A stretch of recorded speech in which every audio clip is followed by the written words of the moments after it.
देवदत्यामिमां वीणाम् देवदत्यामिमां वीणाम् स्वर ब्रह्म विभूषितम्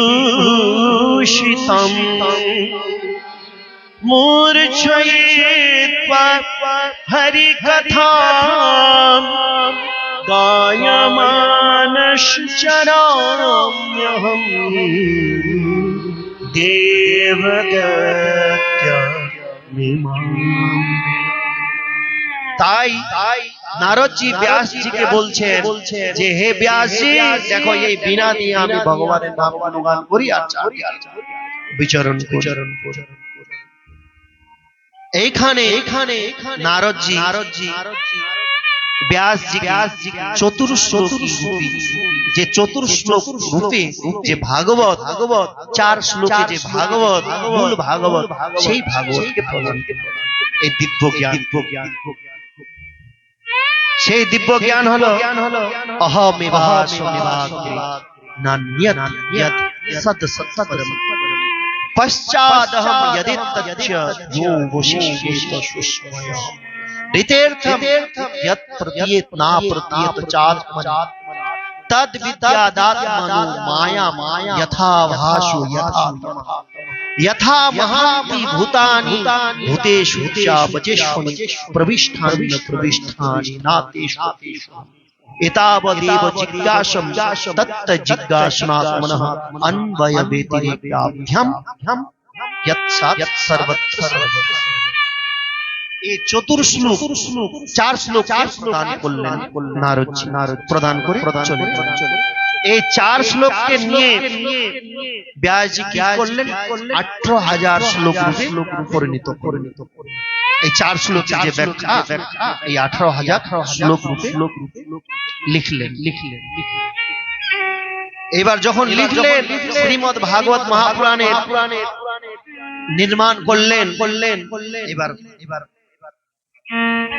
কথায় নির্মাণ করলেন ব্রহ্ম নদ্যাম সরস্বত্যাম আশ্রমঃ পশ্চিমতটে সম্প্রাস ইতি প্রোক্ত ঋষিণাম সত্যবর্ধনা। এইবার নির্মাণ করলেন। এবার চিন্তা করতে লাগলেন, এই শ্রীমদ্ ভাগবত মহাপুরাণ আমি কাকে অধ্যয়ন করা, কে পড়বে, কে অধ্যয়ন করবে, এর প্রচার কে করবে? এর জন্য তো ভালো পাত্র চাই।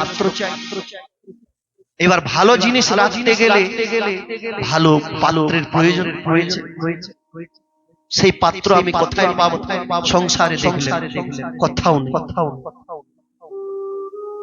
তখন ধ্যান দিয়ে দেখতে লাগলেন কি হ্যাঁ আছে, একজন পাত্র রয়েছে। বলে সে কে? বলে আমার নিজের সুখদেব। এই সুখদেব কামনা বাসনা থেকে রহিত, জন্মজাত যোগ। যখন সুখদেবের জন্ম হয়, জন্ম নেওয়ার সাথে সাথেই সে নিজের যে নারী ভুরি নিয়ে চলতে লাগলেন, সন্ন্যাস গ্রহণ করে নিলেন। জন্মজাত যোগী, কোনো কিছুতেই আসক্তি নাই তার। কিন্তু এ তো নির্গুণ পরব্রহ্মের ধ্যান করছে। অহম ব্রহ্মস্মি মানে আমি ভগবান, এর ধ্যান। তার মধ্যে কোনো কামনা বাসনা নেই, লোভ লালসা নেই, কাম ক্রোধ লোভ মোহ মাৎসর্য কিছুই নেই। কিন্তু বসে বসে ধ্যান করছে অহম মানে আমি ভগবান। তখন ব্যাসজি কি করলেন? নিজের কিছু শিষ্যকে 2টি মন্ত্র শেখালেন। 2টো ভাগবতের শ্লোক, এই 2টো শ্লোককে শিখিয়ে দিয়ে বললেন যাও যেখানে সুখদেব রয়েছে, যেখানে সুখদেব ধ্যানে সমাধি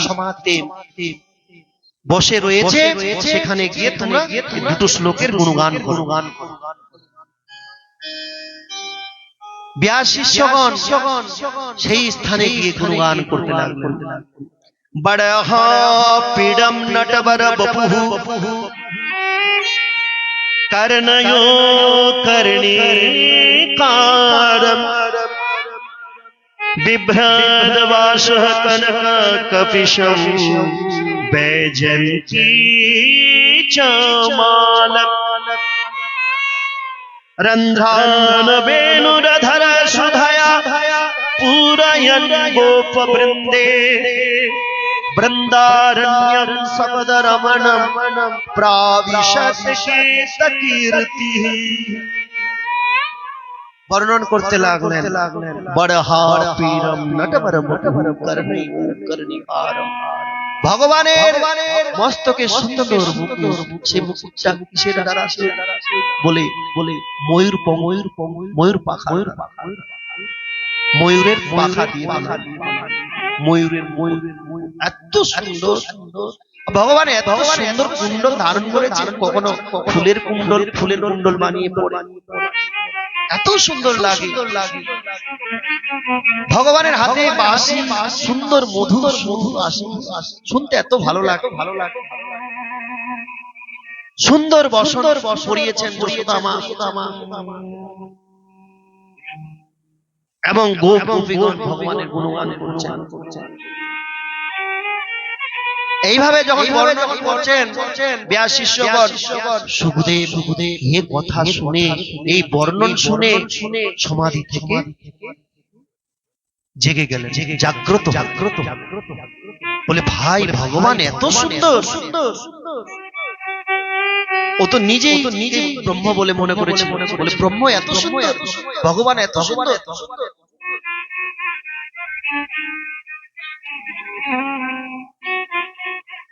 ভগবান এত সুন্দর বলতে বলতে আবার সমাধিস্থ হয়ে কোন কাজ হলো।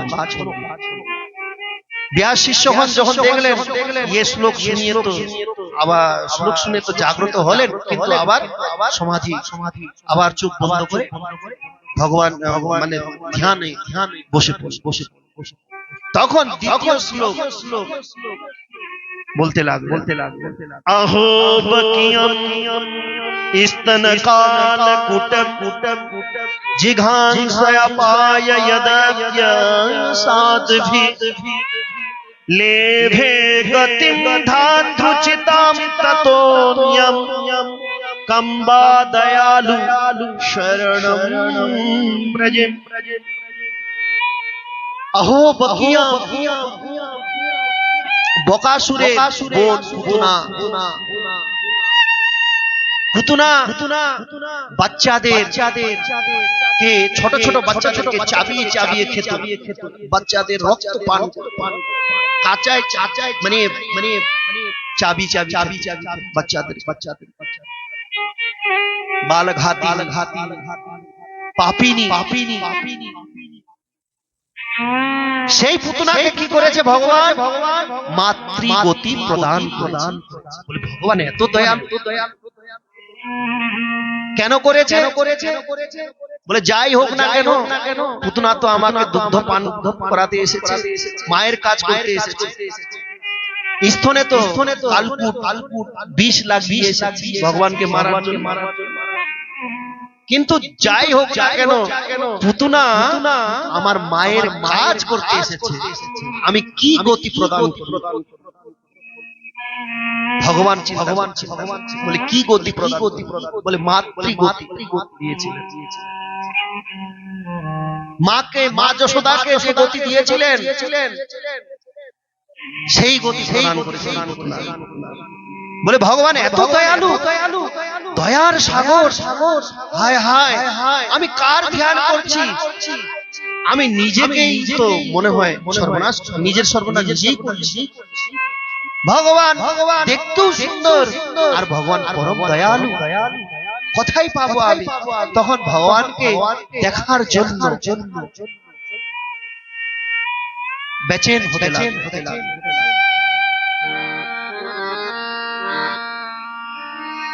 प्यासी अखियाँ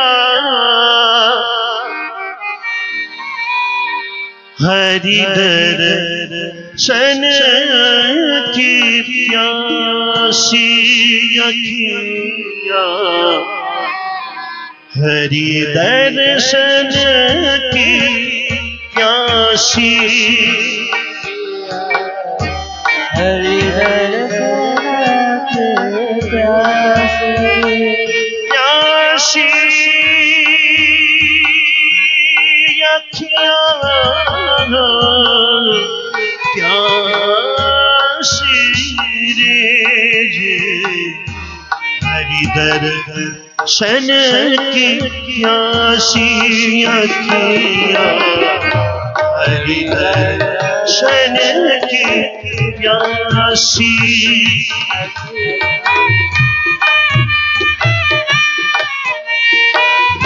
हरि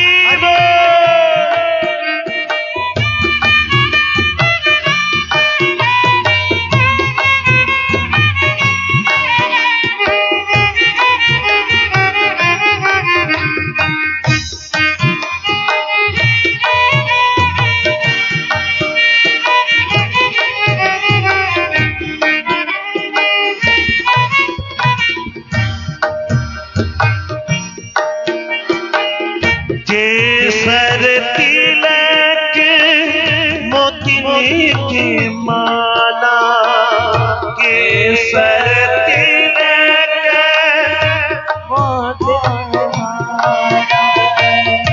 केसर तिलक मोती के माला केसर तिलक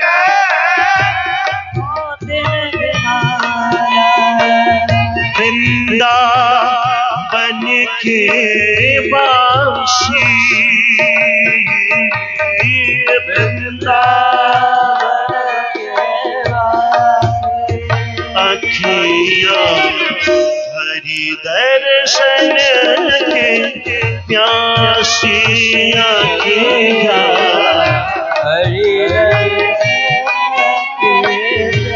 अखियाँ हरि दर्शन के प्यासी हिंदी भजन सूरदासेर भजन सूरदासेर देखा आँखियाँ माने चोख के आँख बोले आँखियाँ आमार चोख हरि दर्शनेर जन्य लालाई लालाई कोथाय पाबो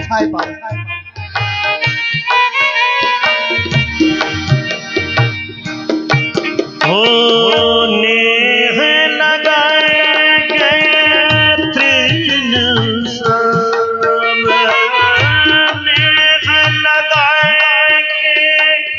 गए तृण सम नेह लगाए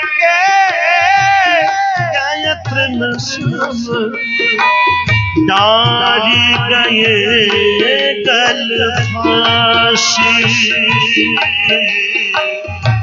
डार गए गल फांसी सूरदास प्रभु तुम्हारे दरस बिने सूरदास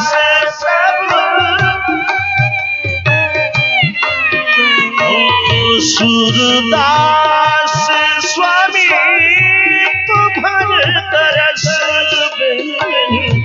सूरदास स्वामी तुम्हारे तरस बिने हो कर बट काशी अखियाँ हरि दर्शन के प्यासी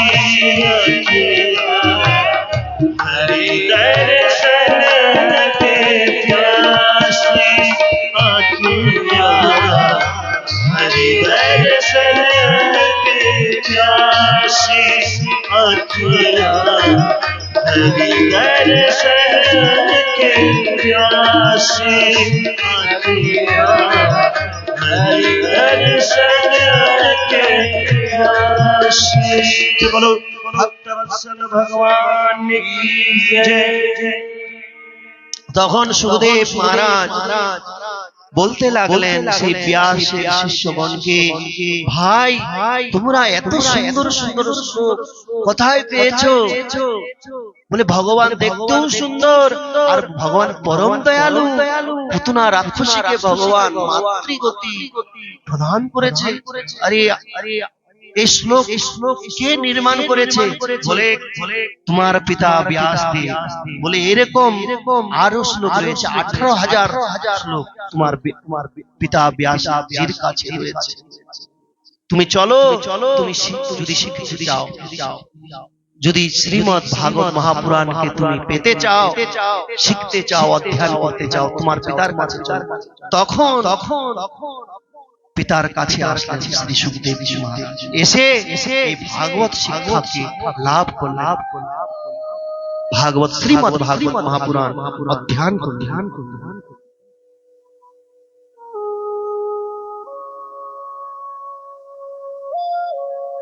এইবার শ্রীমদ্ ভাগবত মহাপুরাণে আমরা শ্রবণ করব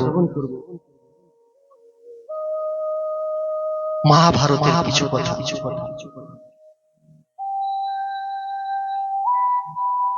সেই সময়ে কোন সময়ে মহাভারত যুদ্ধ হলো। যুদ্ধে পাণ্ডবগণ বিজয় লাভ করলেন, কৌরব পরাজিত হলেন। আর ভীমের গদার প্রহারে গদার আঘাতে দুর্যোধন অসহায় অবস্থায় পড়েছে। সে যুদ্ধ তার পা গুলা ভেঙে গেছে ভীমের গদার আঘাতে, কোমর ভেঙে নড়তে পারছে না। তাকে কাকপক্ষীগণ এসে তার শরীর খাওয়ার জন্য তাকে টানাটানি করছে। আরো অনেক জীবজন্তু আসছে, সে তাদেরকে তাড়াতে পরেশান হয়ে গেছে, ক্লান্ত হয়ে গেছে। সেই সময়ে অশ্বত্থামা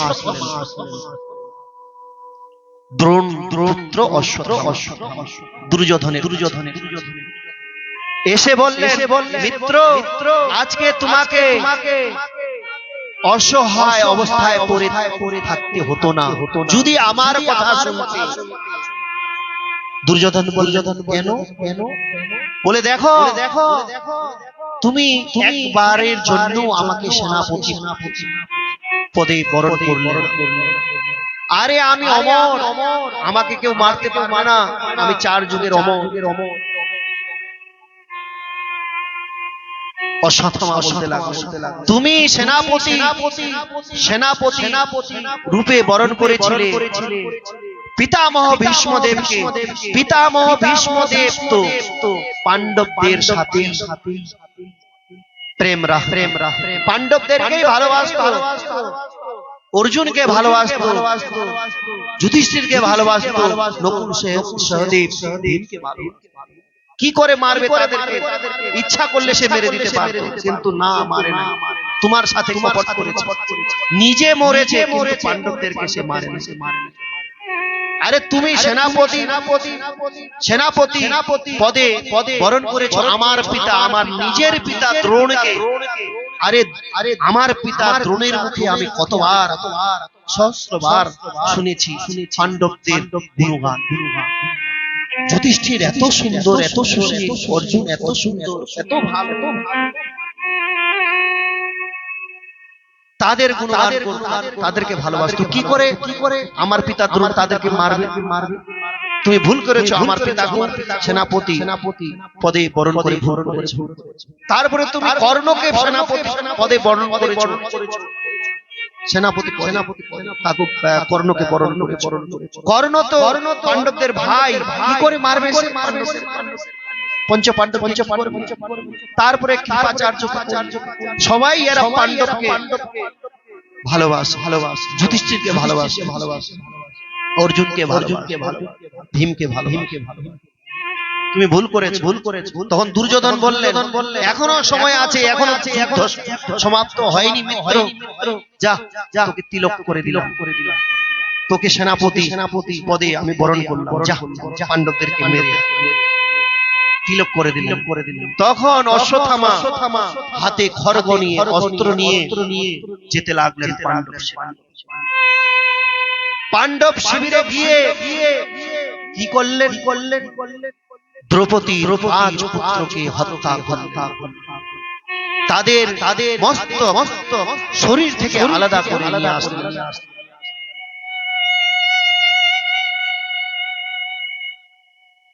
এনে কাকে দিলেন? দুর্যোধনের হাতে। দুর্যোধন এই পাঁচটি মস্তক নিয়ে দেখলেন কি ভীমের মাথাটা ভীমের মস্তকটা। কারণ ভীমের প্রতি খুব রাগ ছিল, ক্রোধ ছিল।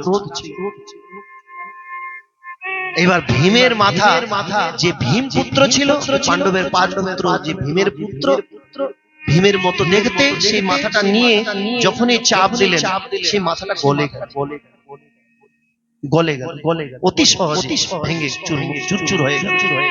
তখন মনে করলো ভীমের মস্তক হতেই পারে না, কারণ ভীমের মাথায় আমি হাজার সহস্র গদা দিয়ে প্রহার করেছি, টস থেকে বশ হয় না, কিছুই হয় না। সেই মাথা আমি চাপ দিলাম, চাপ দেওয়া মাত্রই সে যেমন সিদ্ধ আলু হয়, সিদ্ধ আলুর মতো আলু গলে গেল হতে পারে। তো ধ্যান দিয়ে যখন দেখলেন এ তো পাণ্ডবদের মস্তক নয়, এ তো পাণ্ডব পুত্রদের মস্তক, তখন দুঃখ করে বলতে লাগলেন অশ্বত্থামাকে, মিত্র অশ্বত্থামা, তুমি খুব অন্যায় কাজ করেছো। হে বন্ধু, তুমি আমার বন্ধুর কাজ করো নাই, তুমি শত্রুর কাজ করেছো। তুমি আমাদের বংশে কাউকে আমাদের বংশের যে প্রদীপ ছিল সেই প্রদীপ তুমি নিভিয়ে দিলে। আরে এরা বাচ্চা, এরা নির্দোষ। পাণ্ডবদের মারতে পারলে না, তাদের সন্তানরা কি দোষ করেছিল? এরা আমাদের ভবিষ্যৎ ছিল, এরা আমাদের জন্য জলাঞ্জলি প্রদান করত, শ্রাদ্ধ আদি ক্রিয়াকর্ম করত, তাদেরকে তুমি মেরে দিলে, আমাদের বংশে কাউকে রাখলে না। এরকম দুঃখ করতে নিজের প্রাণ ছেড়ে দিলে, মৃত্যুকে প্রাপ্ত হয়ে দুর্যোধন। তখন অশ্বত্থামা এহেন অবস্থা দেখে ভয়ভীত হয়ে পালাতে লাগলেন। বলে আমাকে তো অর্জুন ছাড়বে না, আর অর্জুনের সাথে শ্রীকৃষ্ণ থাকে, আমাকে ছাড়বে না, কথাই পালাবো। এবার পালাতে লাগলেন রথ নিয়ে। যখন পলায়ন করতে লাগলেন, এইদিকে দ্রৌপদীকে নিয়ে, কুন্তিকে নিয়ে, হস্তিনাপুর বাসীদেরকে নিয়ে, পাণ্ডবদের নিয়ে ভগবান জলাঞ্জলি প্রদান করতে গেছিলেন মৃত্যু সজ্জনদের জন্য। যুদ্ধে যারা মারা গিয়েছিল তাদের শ্রাদ্ধ শান্তির জন্য, তাদেরকে জলাঞ্জলি প্রদান করার জন্য গিয়েছিলেন। সেদিন এই পাণ্ডবের যে পাঁচ পুত্র, এদেরকেও বলেছিলেন যে চলো পুত্র, তোমরাও চলো জলাঞ্জলি প্রদান করার জন্য। বললেন না, আমরা যাব না, আমরা খুব ক্লান্ত, আমরা একটু বিশ্রাম করি। তারা গেলেন না, মানা করে দিলেন। তারা শুয়েছিল পাণ্ডব শিবির, আর পাণ্ডবদেরকে নিয়ে, হস্তিনাপুর বাসীদেরকে নিয়ে ভগবান জলাঞ্জলি দিতে গিয়েছিলেন। এবার সকালবেলায় ফিরে আসলেন। ফিরে এসে দ্রৌপদী নিজের যে পুত্রদের পক্ষে গেলেন, গিয়ে কি দেখলেন? পাঁচ পুত্রের মস্তক শরীর পড়ে কাঁদতে লাগলেন, চিৎকার করতে লাগলেন। দ্রৌপদীর চিৎকার শুনে সেখানে ভগবান শ্রীকৃষ্ণ এবং পাণ্ডব সবাই এসে উপস্থিত হলেন। এবং এহেন অবস্থা দেখে, দ্রৌপদীর কান্না দেখে অর্জুন দ্রৌপদীকে সান্ত্বনা দিতে লাগলেন। সান্ত্বনা দিতে বলতে লাগলেন, দ্রৌপদী, যে তোমার পুত্রদেরকে হত্যা করেছে, সেই দুষ্টকে, সেই আততায়ীকে আমি ছাড়ব না, তাকে বধ করব, তার মস্তক শরীর থেকে আলাদা করে নিয়ে এসে তোমার চরণে রাখবো, সেই মস্তকে তুমি পা রাখে স্নান করবে। আমি তোমাকে কথা দিলাম, তুমি কেঁদো না। দ্রৌপদী শান্ত হলেন। এইবার শ্রীকৃষ্ণকে নিয়ে অর্জুন যেতে লাগলেন। অশ্বত্থামা পিছনে পিছনে ছুটতে লাগলেন। অশ্বত্থামা প্রাণের ভয়ে পলায়ন করছিলেন। এবার এদিকে ভগবান শ্রীকৃষ্ণ রথের সারথি হয়ে অর্জুনের রথ দিয়ে যেতে লাগলেন। যেখানে ভগবান শ্রীকৃষ্ণ আর অর্জুন, সেখানে অশ্বত্থামা কোথায় পালা। অশ্বত্থামা যে ঘোড়া ছিল, ঘোড়া ক্লান্ত হয়ে যায়, রথ দাঁড়িয়ে যায়, আর কোথাও আর পালাতে পারলো না। অশ্বত্থামা সেখানে দাঁড়িয়ে পড়লো। যখন দেখলো কি শ্রীকৃষ্ণ আর অর্জুন আমার দিকে ছুটে আসছে আমাকে ধরার জন্য, তখন ব্রহ্মাস্ত্রকে সন্ধান করলেন, ব্রহ্মার অস্ত্রকে প্রয়োগ করলেন অর্জুনকে মারার জন্য। যখন ব্রহ্মাস্ত্র ছুটে আসতে লাগলো অর্জুনের দিকে, অর্জুন কাতর হয়ে ভয়ভীত হয়ে বলতে লাগলেন,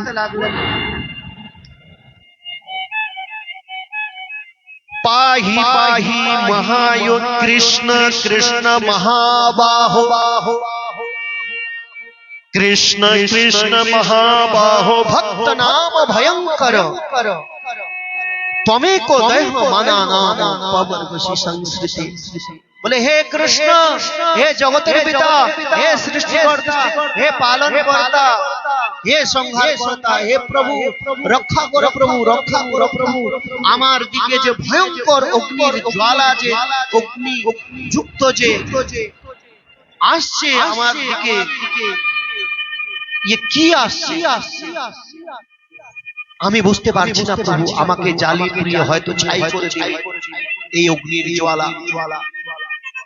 তখন ভগবান শ্রীকৃষ্ণ বলতে লাগলেন, অর্জুন চিন্তা করো না, চিন্তার কোনো কারণ নেই, এ অশ্বত্থামার ব্রহ্মাস্ত্র, তুমিও ব্রহ্মাস্ত্রকে নিক্ষেপ করো, প্রয়োগ করে দাও।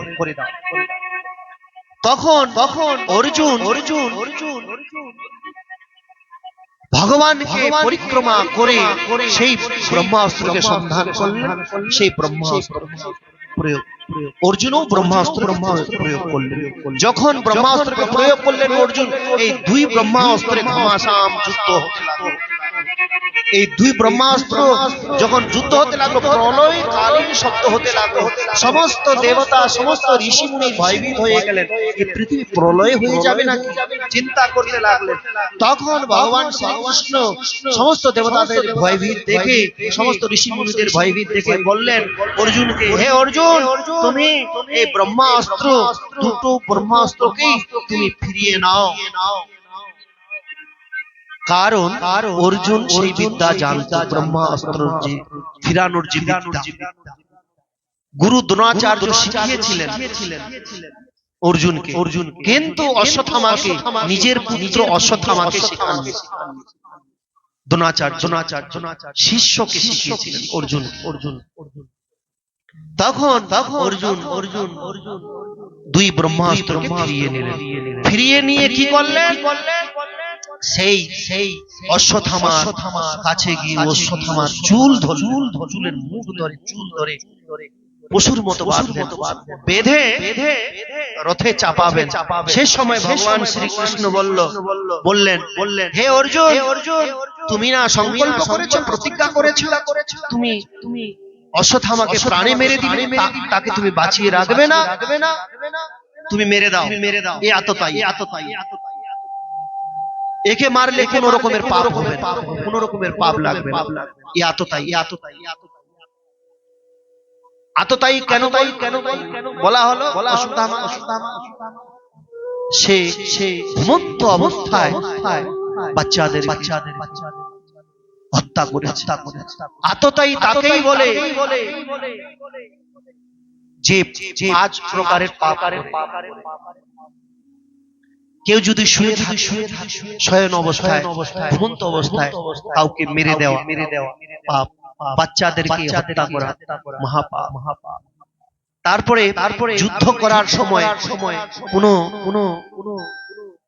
যোদ্ধা যদি রথ থেকে পড়ে যায়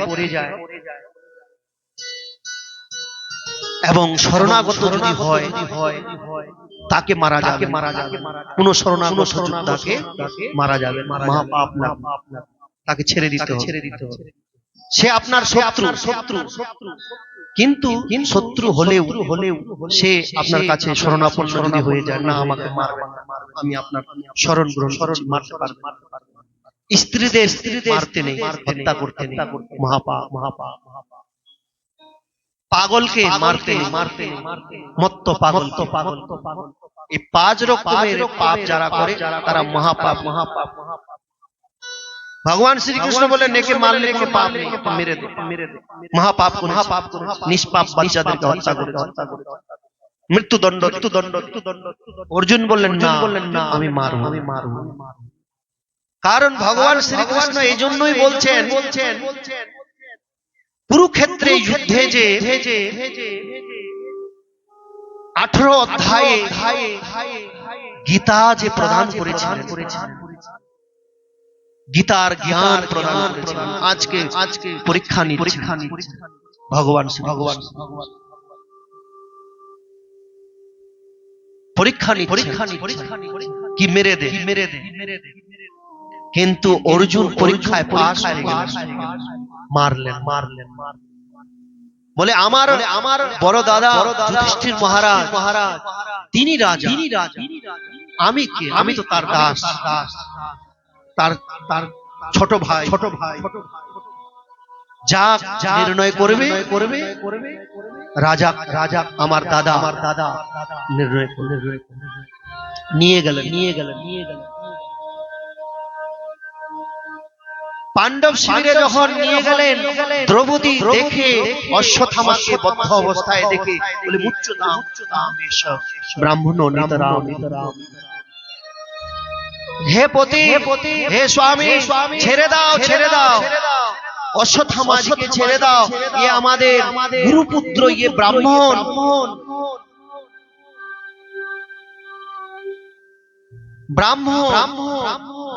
এবং আমাদের গুরুপুত্র, গুরুদেবের পুত্র, গুরুর মতোই, ছেড়ে দাও।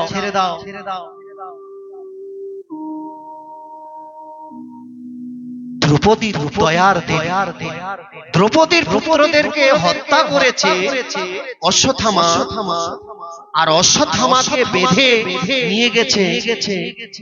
নিয়ে গেছেন অর্জুন আর কৃষ্ণ। দ্রৌপদী কি বলছেন? ছেড়ে দাও, মারবেন। দয়ার সাক্ষাৎ দয়ার। এইবার ভীম বললেন, না আমি ছাড়বো না। তোমরা যদি মৃত্যুদণ্ড না দাও, আমি নিজে গদা নিয়ে আগে বাড়তে লাগলাম। ভগবান ভীম ভাইয়াকে শান্ত করলেন। এইবার রাজা যুধিষ্ঠিরকে জিজ্ঞাসা করলেন ভগবান শ্রীকৃষ্ণ, মহারাজ কি করা যায় অশ্বত্থামাকে? রাজা যুধিষ্ঠির বললেন, দ্রৌপদী যা বলেছে তাতে আমি রাজি। আমার তাতেই মত। নকুল সহদেব মত দিলেন কি দ্রৌপদী যা বলেছেন সেটাই ঠিক। কিন্তু ভীম মানছেন না, বলে না, তোমরা যদি ছেড়ে দাও আমি ছাড়বো না। কিন্তু ভগবান তাকে সান্ত্বনা দিয়ে রাখছেন। এইবার ভগবান শ্রীকৃষ্ণ অর্জুনকে ইশারা দিলেন, হে অর্জুন, তুমি একটা কাজ করো। বলে কি কাজ? বলে দ্রৌপদী যে চাচ্ছে, দ্রৌপদীর যে ইচ্ছা, সেই ইচ্ছাকে তুমি পূরণ করো, এবং ভীমের যে ইচ্ছা, সেই ইচ্ছাকে তুমি পূরণ করো। এখন এবং নকুল সহদেব রাজা যুধিষ্ঠির যে চাচ্ছে সেই ইচ্ছাকে পূরণ। অর্জুন মহাজ্ঞানী। অর্জুন কি করলে? খড়গ বের করে, তলোয়ার বের করে, অশ্বত্থামার মস্তকে যে মণি ছিল, জন্মজাত মণি, সেই মণিকে উঠিয়ে নিলেন, জায়গায় জায়গায় মাথায় মুন্ডন করে দিলেন, চুন কালি লাগিয়ে দিয়ে শিবির থেকে ধাক্কা দিয়ে বের করে যখন এভাবে বের করে দিলেন, কারণ ব্রাহ্মণের মৃত্যুদণ্ড নেই। ব্রাহ্মণ যদি অপরাধ করে, পাপ করে, কোন সাধু বৈষ্ণব এবং ব্রাহ্মণ দ্বারা যদি অপরাধ হয়ে যায়, পাপ যদি হয়ে যায়, তাকে গ্রাম থেকে বের করে দিতে পারেন, অপমানিত করে। কিন্তু তাকে মৃত্যুদণ্ড দেওয়া শাস্ত্র। তো শিবির থেকে ঘর থেকে ধাক্কা দিয়ে বের করে দিলেন। যখন বের করে দিলে, এবার তো অশ্বত্থামা আরো ক্রোধিত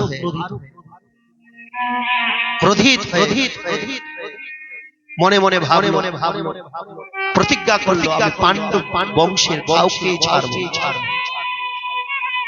নির্বংশ করে দেব পাণ্ডব। এইদিকে ভগবান শ্রীকৃষ্ণ দ্বারকায় যাওয়ার জন্য প্রস্তুত। দ্বারকায় রথে বসতে লাগলেন। সে সময় অবস্থায় অশ্বত্থামা কি করেছে? পাণ্ডবদের জন্য 5 অস্ত্র, 5টা বাণ নিক্ষেপ করেছে, ছেড়েছে। আর উত্তরার জন্য যে অর্জুনের পুত্র হলো অভিমন্যু, অর্জুন এবং সুভদ্রা পুত্র অভিমন্যু পত্নী হচ্ছেন